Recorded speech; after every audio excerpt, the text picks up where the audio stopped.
അപ്പം നമ്മുടെ കൊച്ചു കേരളത്തിൽ ഇന്നലെ നടന്ന ഒരു കുഞ്ഞു സംഭവമാണ്. അപ്പോൾ എന്താണ് അത്രമാത്രം പറയാനുള്ളതെന്ന് ചോദിച്ചാൽ ഉണ്ട്, ചെറുതായിട്ട് സംസാരിക്കാനുണ്ട് ആ വിഷയത്തിൽ. സ്ത്രീകളുടെ ഒരു അവസ്ഥയെക്കുറിച്ച് ഏത് പൊസിഷനിലല്ല എങ്ങനെ ഇരുന്നാലും സ്ത്രീ എന്ന ഒരു സ്ത്രീയെ എങ്ങനെ അവരുടെ സമൂഹത്തിൻ്റെ ഒരു ആറ്റിറ്റ്യൂഡ് എങ്ങനെ പോകുന്നു, ഏത് പൊസിഷനല്ല എന്താണെങ്കിലും സ്ത്രീയാണോ, ആ സ്ത്രീയെ എങ്ങനെ കൈകാര്യം ചെയ്യുന്നുള്ളതിൻ്റെ ഒരു മനോഭാവം പുരുഷൻ്റെ, എല്ലാവരെയോ പാർട്ടിക്കാരെയോ പാർട്ടി തിരിച്ചോ ഒന്നും പറയുന്നൊരു കാര്യമല്ല. ഞാനതിന് ഊന്നൽ കൊടുക്കുന്ന സ്ത്രീ ആയിട്ട് വരുമ്പം അവരോടുള്ള ആ ഒരു പുരുഷൻ്റെ സമീപനം, എല്ലാ പുരുഷന്മാരെയല്ല പറയുന്നത്, ചിലർ എല്ലായിടത്തും നമ്മൾ നിയമസഭയിലാണേലും കാണാറുണ്ട്, ചൂഷണം ചെയ്യാനൊരു അവസരം കിട്ടിയാൽ ആ നിമിഷം അത് ചെയ്തിരിക്കും. പ്രത്യേകിച്ച് അതൊക്കെ ചെയ്യുന്ന ഞരമ്പന്മാരാണെന്ന് തന്നെ നമുക്ക് പറയാം, എല്ലാവരെയും ഒന്നും പറയാൻ പറ്റില്ല, എക്സ്ട്രാ ഡീസൻ്റ് ആയിട്ടുള്ള പുരുഷന്മാരാണ് കൂടുതലും. പക്ഷേ ഇടയ്ക്കുള്ള ഇങ്ങനത്തെ ചില പ്രശ്നമുണ്ട്. അങ്ങനെ ഒരു സംഭവം ഇന്നലെ നടന്നിട്ടുണ്ട്. ഗണേഷ് കുമാർ ഇന്നലെ പാലക്കാട് KSRTCയിൽ സ്റ്റാൻഡിൽ എയർ കണ്ടീഷൻ ചെയ്ത വെയിറ്റിംഗ് റൂമിൻ്റെ ഉദ്ഘാടനത്തിന് വന്നു. അപ്പോൾ അവിടെ വന്നപ്പം അവിടെ BJP പ്രവർത്തകർ, ഇവിടെ BJP പ്രവർത്തകരെയൊന്നുമല്ല ഞാൻ പറയുന്നത്, ഏത് രാഷ്ട്രീയക്കാരും ഇങ്ങനെയുള്ളതിൻ്റെ ഉള്ളിൽ ഇഷ്ടം പോലെ ഇങ്ങനത്തെ ചൂഷണങ്ങൾ നടക്കുന്നുണ്ട്. അപ്പോൾ BJP പ്രവർത്തകർ അവിടെ ശരിക്കുള്ള ഒരു ശുചിമുറിയില്ല, അത് തുറന്നു കൊടുത്തിട്ട് മതി നിങ്ങളുടെ ഈ AC എയർ കണ്ടീഷൻ ചെയ്തിട്ടുള്ള കാത്തിരിപ്പ് കേന്ദ്രം എന്നൊക്കെ പറഞ്ഞ് അവരവിടെ ഒരു സമരം തുടങ്ങി. അപ്പോൾ ആ സമരത്തിന് വന്നവരെ ഒരാളെ വിളിച്ച് നിർത്തിയിട്ട് ഗണേഷ് കുമാറിൻ്റെ സ്വന്തം ശൈലിയിൽ അത് കൈകാര്യം ചെയ്തു. അത് കൈകാര്യം ചെയ്യുമെന്ന് ചോദിച്ചാൽ ഏത് എതിർ പാർട്ടികൾക്ക് പോലും കണ്ടാൽ ഗണേഷ് കുമാറിനെ അഭിനന്ദിക്കാൻ തോന്നും. അതുപോലെയാണ് പുള്ളി, ജന്മസിദ്ധമായിട്ട് കിട്ടിയ കഴിവായിരിക്കാം. പുള്ളിയുടെ അച്ഛനും രാഷ്ട്രീയത്തിൽ പയറ്റി തെളിഞ്ഞാണല്ലോ. അപ്പോൾ ബ്ലഡിൽ എലിഞ്ഞ പോലെ അവർക്ക് ആ ഒരു സിറ്റുവേഷൻ വരുമ്പം അതിനെ എങ്ങനെ കൈകാര്യം ചെയ്യണമെന്നുള്ളത് അറിയാം. ഒരുത്തനെ അടുത്ത് വിളിച്ചിട്ട് അങ്ങോട്ട് കുറേ ക്വസ്റ്റ്യനൊക്കെ വളരെ സൗമ്യമായിട്ട് ചോദിക്കുന്നു, ചില ചോദ്യങ്ങൾക്ക് ഉത്തരവില്ലാതെ അയാൾ നിൽക്കുന്നു, അങ്ങനെ ആക്കി തീർക്കുകയാണ് ചെയ്യുന്നത്.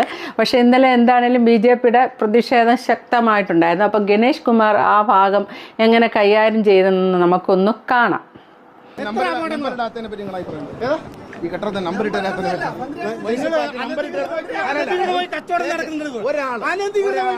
അനധികൃത കച്ചവടം നടക്കണം. പാർക്കിങ്ങിൽ ടെൻഡർ ചെയ്തിട്ട് മുഴുവൻ അനധികൃത, അതിനെങ്ങനെ നമ്പർ കൊടുക്കാൻ പറ്റുക? ഈ ഒരു നമ്പർ ഇട്ട് കൊടുത്തിട്ടുണ്ട് മുനിസിപ്പാലിറ്റി. അവർക്ക് ഇല്ലല്ല, മുനിസിപ്പാലിറ്റി കൊടുത്തിട്ടില്ല, അവർ കോടതിയിൽ ചെയ്തിരിക്കുകയാണ്. മുനിസിപ്പാലിറ്റി സ്റ്റോപ്പ് മെമ്മോ മാത്രമേ കൊടുത്തിട്ടുള്ളൂ. ഞാൻ നിങ്ങളെ സംസാരിക്കാൻ വിളിക്കുമ്പോൾ നിങ്ങൾ മാത്രം സംസാരിക്കാം. മന്ത്രി പറയും, ഒരു മന്ത്രി എന്ന നിലയിൽ ഞാൻ സംസാരിക്കണം. അവർക്ക് ടെമ്പററി നമ്പർ ഇട്ട് കൊടുത്ത മുനിസിപ്പാലിറ്റിയാണ്, കോടതിയല്ല.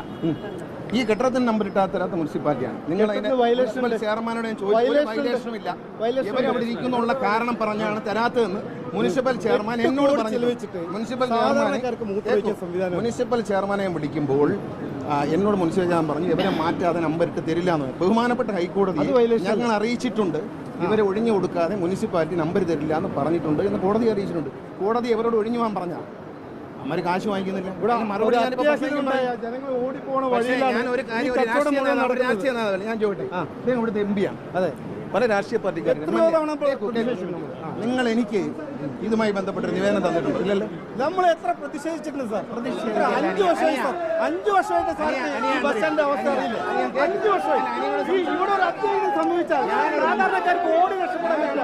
അപ്പോൾ ഗണേഷ് കുമാർ ഈ ഭാഗം കൈകാര്യം ചെയ്ത് എത്ര തന്മയത്വത്തോടെയാണെന്ന് ശ്രദ്ധിച്ചോ. അങ്ങേര് അയാൾ വന്നതെന്ന് ഒരാൾ പറയാം, അത് ന്യായമല്ലേ, എല്ലാവരും കൂടെ കിടന്ന് പറഞ്ഞാൽ മനസ്സിലാവില്ല. ഒരാൾ പറയാമെന്ന് പറഞ്ഞു, ഒരാൾ പറയാൻ തുടങ്ങി, അപ്പം ഇങ്ങോട്ട് പറഞ്ഞതിനെല്ലാം തിരിച്ച് അങ്ങോട്ട് മറുപടി. അത് കോടതിയല്ല, ഇത് മേയർ, അങ്ങനെ ഓരോരോ കാര്യങ്ങൾ, അതെന്താണെന്ന് നമുക്കറിയില്ല അവിടെ നടന്ന കാര്യം, അതെല്ലാം പറഞ്ഞു. അവസാനം ഒരു ചോദ്യം ചോദിച്ചു കേട്ടോ, നിങ്ങൾ നിവേദനം മന്ത്രിക്ക് കൊടുത്തോ എന്നുള്ളത്. കാരണം ഒരാവശ്യമുണ്ട്, അത് പറഞ്ഞ് നിവേദനം മന്ത്രിക്ക് കൊടുക്കുക, അതിനുശേഷം മന്ത്രി അത് നടപ്പിലാക്കുന്നില്ല എങ്കിൽ പ്രതിഷേധം നടത്തുക. അപ്പോൾ ഇയാൾ പറഞ്ഞു കേട്ടോ, ഞങ്ങൾ നിവേദനം കൊടുത്തിട്ടില്ല, പക്ഷേ പ്രതിഷേധം നടത്തുന്നുണ്ടെന്ന്. അതിൻ്റെ ആവശ്യമില്ല, അതെല്ലാം പോപ്പർ ചാനലിലൂടെ പോകണമെന്നാണെങ്കിൽ നിവേദനം കൊടുത്തിട്ട് മൈൻഡ് ചെയ്യുന്നില്ലെങ്കിൽ പ്രതിഷേധം ഇറങ്ങും. അപ്പോൾ ഈ ഒരു ഭാഗം ശരിക്കൊരു പുള്ളിക്കെതിരെ വന്ന പ്രതിഷേധ യോഗമാണ്, സമരമാണ്, പുള്ളിയെ തടയുകയാണ് ചെയ്തത്. എന്നിട്ട് പോലും അത് ശരിക്കും അവനവന് അനുകൂലമാക്കി തീർക്കുന്ന പോലെ ആ ഒരു സിറ്റുവേഷനെ വളരെ കാര്യമായിട്ട്, വളരെ തലമൂത്ത കാരണവന്മാരെ പോലെ തന്മയത്വത്തോടു കൂടി കൈകാര്യം ചെയ്ത് അവതരിപ്പിച്ച് ഇന്നലെ ശരിക്കും പറഞ്ഞാൽ ഗണേഷ് കുമാറിന് ആരാധകർ കൂടാനേ വഴിയുള്ളൂ. കാരണം എന്താ വെച്ചാൽ എതിർ കക്ഷികൾക്ക് പോലും നോക്കുമ്പോൾ അങ്ങനത്തെ ഒരു സിറ്റുവേഷൻ ഒരു പ്രകോപനപരമൊന്നും ആക്കാതെ വളരെ ഹാൻഡിൽ ചെയ്ത രീതി വളരെ ശരിക്കുള്ള ഒരു നല്ല രാഷ്ട്രീയക്കാരൻ്റെ എന്നേ പറയാൻ പറ്റും. ഒരു നല്ല രാഷ്ട്രീയക്കാരൻ്റെ എല്ലാവിധ ഗുണങ്ങളും ഇന്നലെ ഗണേഷ് കുമാർ കാണിച്ചു. അപ്പം നമ്മളുടെ വിഷയം ഇതല്ല. ഇന്നലെ ഈ പ്രതിഷേധം നടക്കുന്നതിനിടെ പോലീസുകാരുണ്ട്. പോലീസുകാർ ഈ സമരം ചെയ്യുന്നവരെ പിടിച്ച് നീക്കം ചെയ്യുമല്ലോ. നീക്കം ചെയ്യുന്ന വണ്ടി അവരുടെ വണ്ടിയിലോട്ടൊക്കെ കയറ്റും. ആ കൂടെ ലേഡീസ് ആയിട്ടുള്ള ആരെങ്കിലും സമരത്തിന് വരും എന്ന് കരുതിയാവാം ഒരു വനിതാ പോലീസ് വന്നിട്ടുണ്ട്. വനിതാ പോലീസിൻ്റെ കാര്യം പറയുമ്പോൾ അവിടെ സ്ത്രീകൾ ആരും ഇല്ലായിരുന്നു. എന്നാലും പുരുഷന്മാരെയും നീക്കം ചെയ്യുന്നതിൽ ഈ വനിതാ പോലീസുമുണ്ട്. അത് ചോദിക്കുമ്പോൾ എന്തിനാണ് അവിടെ സ്ത്രീകളില്ലാതെ ഈ ഒരു വനിതാ പോലീസ് വന്നതെന്ന് ചോദിക്കേണ്ട. കാരണം വനിതാ പോലീസിന് ട്രെയിനിങ് കിട്ടുന്നത് ഒരു സ്ത്രീയാണോ പുരുഷനാണോ എന്നൊന്നുമില്ല. ആരെയും ഈ സമരപന്തലിൽ പോയി നിന്ന് അവരെ പിടിച്ച് അങ്ങോട്ട് മാറ്റാനും എടുക്കാനും ഒക്കെ വനിതാ പോലീസിനും ട്രെയിനിങ് കിട്ടുന്നതാണ്. ആ വനിത ആയതുകൊണ്ട് അവർക്ക് പുരുഷനെ പിടിക്കാൻ മേല എന്ന നിയമമില്ല. അതേസമയത്ത് അവിടെ ഒരു വനിത ഉണ്ടെങ്കിൽ, അവിടെ ഒരു സ്ത്രീ സമരപ്പന്തലിലുണ്ടെങ്കിൽ ഒരു പുരുഷ പോലീസ് ഓഫീസർ അവരെ കയറി പിടിക്കാൻ പാടില്ല. ആ സ്ത്രീയെ പിടിക്കാൻ ഒരു വനിതാ പോലീസ് തന്നെ അവിടെ വേണം. ആ സ്ത്രീയെ, പൊതുജനത്തിൽപ്പെട്ട ഒരു സ്ത്രീയെ പിടിക്കണ വനിതാ പോലീസ് വേണം. നേരെ തിരിച്ച് വനിതാ പോലീസായ ഒരു സ്ത്രീയായ വനിതാ പോലീസ് അവർക്ക് സമരം ചെയ്യുന്ന ഒരു പുരുഷനെ പിടിച്ച് മാറ്റുന്നതിന് കുഴപ്പമില്ല. അതാണ് നമ്മുടെ നാട്ടിലെ രീതി, നിയമം. അപ്പം ഇന്നലെ ആ ഒരു സ്ത്രീയായ വനിതാ പോലീസ് പലരെയും പിടിച്ച് മാറ്റുന്നതിൻ്റെ ഇടയിൽ ഒരുത്തൻ വളരെ കാര്യമായിട്ട് അവരുടെ അരക്കെട്ടിന് ചുറ്റിപ്പിടിച്ചിരിക്കുക. കിട്ടുന്ന അവസരം എനിക്ക് നോക്കിയിട്ട് വനിതാ പോലീസ് തന്നെ തീക്കട്ടയിൽ ഉറുമ്പരിക്കുമോ എന്ന് ചോദിക്കുന്നല്ലോ. വനിതാ പോലീസല്ല, ഏത് പൊസിഷനിൽ ഇരിക്കുന്നവർക്കാണേലും സ്ത്രീയെ കണ്ട ഇളകുന്ന കുറേ ടീമുണ്ട്, ഞരമ്പന്മാർ. അവർക്ക് അവരിട്ടിരിക്കുന്ന യൂണിഫോമോ ഇതൊന്നും ഒരു വിഷയമല്ല. കിട്ടിയ അവസരം, കാരണം ഈ പൊതുജനമാണ്, പൊതുജനത്തിൻ്റെ ഇടയിൽ ഭയങ്കര ബഹളമാണ്. ആരെ തള്ളുന്നു, ആരെ പിടിക്കുന്നു, ഇതൊന്നും അറിയില്ല. അപ്പോൾ ആ അവസരത്തിൽ ഇത് ആരാണ് ഇവരെ അരക്കെട്ടിന് കയറി പിടിച്ചിരിക്കുന്നതെന്നൊന്നും ശ്രദ്ധിക്കാതെ ഇരിക്കാം എന്ന് കരുതി ആ ബിരുദം കിട്ടിയ അവസരത്തിൽ ഉരുട്ടി പിടിക്കുകയാണ് ചെയ്യുന്നത്. അങ്ങനെ തന്നെയാണ് അവൻ ചെയ്തത്. അപ്പോൾ ആ സീനൊന്ന് കാണാം. എവിടെയോ കയറി അങ്ങ് പിടിച്ചു പോയത്. അത് വനിതാ പോലീസാന്ന് പോലും അവന് മനസ്സിലായില്ല. കിട്ടിയ അവസരത്തിൽ അവനെ ഉരുട്ടി പിടിച്ചപ്പോൾ അവൻ തിരിച്ചു ഒരാളെ മുന്നിൽ കാണുന്നവരെ പിടിച്ച് ഇങ്ങനെയൊക്കെ ന്യായീകരിക്കാമെന്ന് മാത്രമേ ഉള്ളൂ.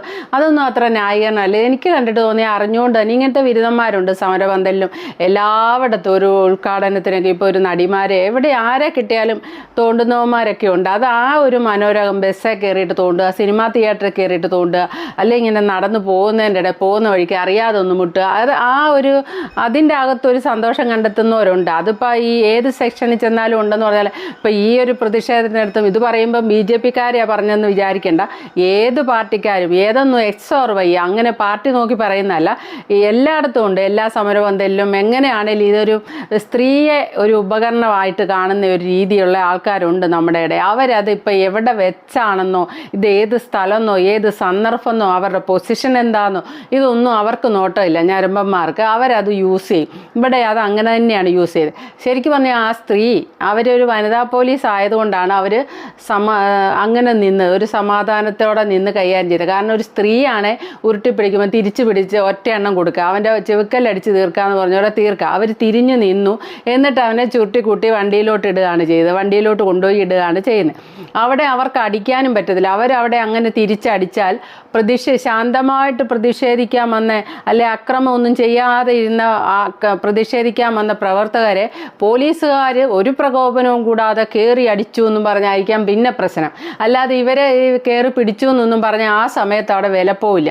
ഇപ്പം ഇത് വീഡിയോ ആയിട്ട് വരികയും നമുക്ക് ആ വീഡിയോ ശ്രദ്ധിച്ച് നോക്കുകയും ചെയ്ത് അവൻ മനഃപൂർവ്വം ചെയ്താന്ന് മനസ്സിലാവും. പക്ഷേ അതല്ലാതെ അവർ തിരിഞ്ഞു നിന്ന് ഒറ്റ എണ്ണം കൊടുക്കാൻ മേലായിരുന്നു എന്ന് നമുക്ക് എല്ലാവർക്കും കാണുമ്പോൾ ഒരു തോന്നലുണ്ടാകും. അവരൊരു ഓഫീസറല്ലേ, അവരെ അങ്ങനെ ആസ്ഥാനത്ത് കയറി പിടിച്ച് അവനെ വെറുതെ വിട്ടെന്തിനാ ഒരെണ്ണം കൊടുക്കണ്ടേ, ഇങ്ങനെയൊക്കെ നമുക്ക് ചോദിക്കാൻ തോന്നും. ആ ഒരു പൊസിഷനിൽ അവർക്കത് ചെയ്താൽ അത് ആ ഒരു കണ്ടീഷനിൽ അത് പ്രശ്നം വേറെ വഴിത്തിരിവായിപ്പോവും. അത് അങ്ങനെ അവർ പ്രതിഷേധിക്കാൻ മനഃപൂർവ്വം ചെയ്തു അല്ലേ, പിന്നെ എല്ലാവരും കൂടെ കൂടി അത് സീൻ വളരെ മോശമാക്കി വിടും. അപ്പോൾ അവരെ സംബന്ധിച്ച് അവനെ പിടിച്ച് വണ്ടിയിലോട്ടിട്ട അവൻ ഇവരോട് മോശമായിട്ട് ആ ടച്ച് ആ സ്ത്രീക്ക് മനസ്സിലായിട്ടുണ്ട്. ആ സ്ത്രീയുടെ മുന്നിൽ അവനെ ഒറ്റയ്ക്ക് കിട്ടും. അതാണ് അതിൻ്റെ വേറൊരു കാര്യം. അപ്പോൾ അവരത് കൈകാര്യം ചെയ്തോളും. പക്ഷെ എന്താണേലും ഈ പുരുഷന്മാർ എന്ന് പറയുന്ന സ്ത്രീയെ കാണുന്ന എല്ലാ പുരുഷന്മാരെയല്ല, ഏതവസരത്തിലാണേലും ഏത് സാഹചര്യമാണേലും ഏത് പൊസിഷനാണേലും എന്താണേലും അവരുടെ ആ ഒരു കണ്ണ് സ്ത്രീക്ക് ഇങ്ങനെ വരുന്ന ഇപ്പോൾ ഒരു ടച്ച് ചെയ്തു അവൻ ആ ടച്ച് ചെയ്തത് ഓട്ടോമാറ്റിക്കലി അറിയാതെ ആണെങ്കിൽ അത് മനസ്സിലാക്കാനുള്ള ഒരു കഴിവ് ഒരു സ്ത്രീക്ക് ദൈവം കൊടുത്തിട്ടുണ്ട്. നമ്മൾ വഴിയെ നടന്നു പോകുമ്പോൾ നമ്മളെ മോശമായിട്ടൊരു പുരുഷൻ നോക്കിയാലും മോശമല്ലാതെ വളരെ സ്വാഭാവികമായിട്ടൊരു പുരുഷൻ നോക്കിയാലും ആ നോട്ടം ഏത് തരത്തിലാണെന്ന് തിരിച്ചറിയാനുള്ള ഒരു കഴിവ് ജന്മസിദ്ധമായിട്ട് സ്ത്രീക്കുണ്ട്. അത് ദൈവം കൊടുത്ത വരദാനായിരിക്കും. അതേപോലെ ഒരു പുരുഷൻ സംസാരിച്ചാൽ ഒരു പുരുഷൻ ടച്ച് ചെയ്താൽ അതിൻ്റെ അകത്ത് അവൻ്റെ മനസ്സിരിപ്പ് വേറെയാണെങ്കിൽ അത് പെട്ടെന്ന് മനസ്സിലാവും. അതുകൊണ്ട് തന്നെ ആ പോലീസുകാരത്തേക്ക് തീർച്ചയായിട്ടും പിടികിട്ടിയിട്ടുണ്ട്. അതായിരിക്കും അവർ പടയെന്ന് തിരിഞ്ഞു നിന്ന് അവനെ ചുട്ടിക്കൂട്ടി വണ്ടിയിലാക്കിയത്. എന്താണേലും വളരെ മോശമാണ്. ഏത് പാർട്ടിയെന്നൊന്നുമില്ല കേട്ടോ, ഏത് പാർട്ടിക്കാരും ഇങ്ങനെയൊക്കെ തന്നെയാണ്. ഇത്രയൊക്കെ കാലം പോയി പുരോഗമിച്ച് എന്നിട്ടും കിട്ടുന്ന ഒരു അവസരത്തെ എന്താണ് പറയുക, ഒരു ടച്ച് ചെയ്ത് കിട്ടുന്ന ഒരു സുഖം ഉപയോഗിക്കുന്നത് അത് ആരാണ് എന്താണ് എന്നൊന്നും നോക്കാതെ ചെയ്യുന്നത് എന്താണേലും വളരെ വളരെ മോശം എന്നേ പറയാനുള്ളൂ. അപ്പോൾ okay, thank you for watching. അടുത്ത വീഡിയോ കാണാം. ആദ്യമായിട്ട് കാണുന്നവർ ചാനലൊന്ന് സബ്സ്ക്രൈബ് ചെയ്യാനും ലൈക്ക് ചെയ്യാനും മറക്കല്ലേ.